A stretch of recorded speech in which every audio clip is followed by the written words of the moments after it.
Hello everyone, আজকে আমি তোমাদের সাথে আবার একটা নতুন রেসিপি শেয়ার করতে চলে আসলাম। তোমরা নিশ্চয়ই বুঝতেই পারছো আমি কোন রেসিপি শেয়ার করব। হ্যাঁ, আমি আজকে তোমাদের সাথে শেয়ার করব কড়াইশুঁটির কচুরি।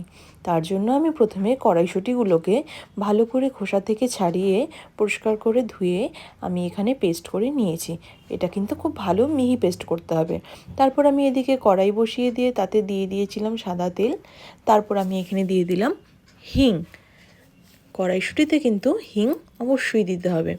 এবার আমি এখানে দিয়ে দিলাম আদা আর 3-4টে কাঁচা লঙ্কার বাটা।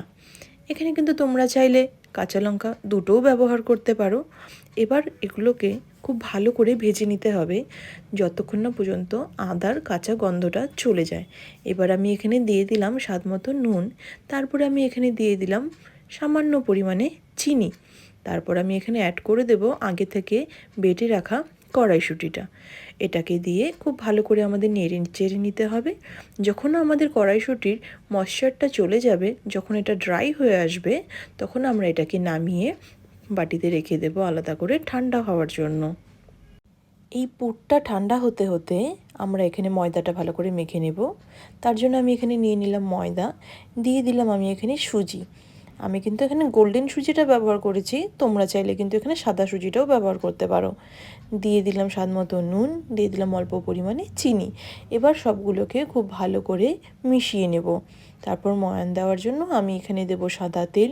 তোমরা চাইলে কিন্তু এখানে ঘিও ব্যবহার করতে পারো। এবার গরম জল দিয়ে ময়দাটাকে খুব ভালো করে মেখে নিতে হবে যাতে মাখাটা খুব নরম হয়।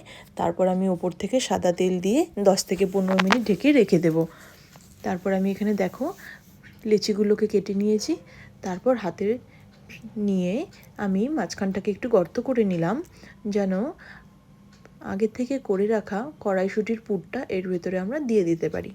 পুরটা ভরে দেওয়ার পরে আমরা কিন্তু এই মুখটাকে খুব ভালো করে লাগিয়ে নেব যাতে বেলার সময় আমাদের এই ভেতরের কড়াইশুঁটিটা বেরিয়ে না যায়। সেম প্রসেসেই আমি কিন্তু সবগুলো লেচি কেটে তার মধ্যে কড়াইশুঁটির পুরগুলো ভরে আমি রেডি করে নিয়েছিলাম। তারপরে আমি এখানে একটা একটা করে লেচি নিয়ে তাতে সাদা তেল দিয়ে খুব ভালো করে আলতোভাবে বেলে নেব যেন আমাদের ভেতরে কড়াইশুঁটির পুরগুলো বাইরে দিয়ে বেরিয়ে না আসে। দেখো আমি খুব সুন্দর করে বেলে নিয়েছি। এবার কড়াইতে সাদা তেল দিয়ে গরম হয়ে এলে এবার লুচি বেলাটা আমরা দিয়ে দেব। মাখাটা যত সুন্দর হবে তত কিন্তু আমাদের এগুলো ফুলে উঠবে। আর এরকম ফুলকো ফুলকো লুচি খেতে কার না ভালো লাগে, তাই না? আমার তো ভীষণ পছন্দের। এইভাবেই আমি এক এক করে সমস্ত লুচিগুলোকে ভেজে নিয়েছিলাম। তৈরি হয়ে গেল কিন্তু আমাদের গরম গরম কড়াইশুঁটির কচুরি, যেটা খেতে কিন্তু ভীষণই ভালো লাগে। সেদিন আমি কড়াইশুঁটির কচুরিটা বানিয়েছিলাম আলুর দমের সাথে।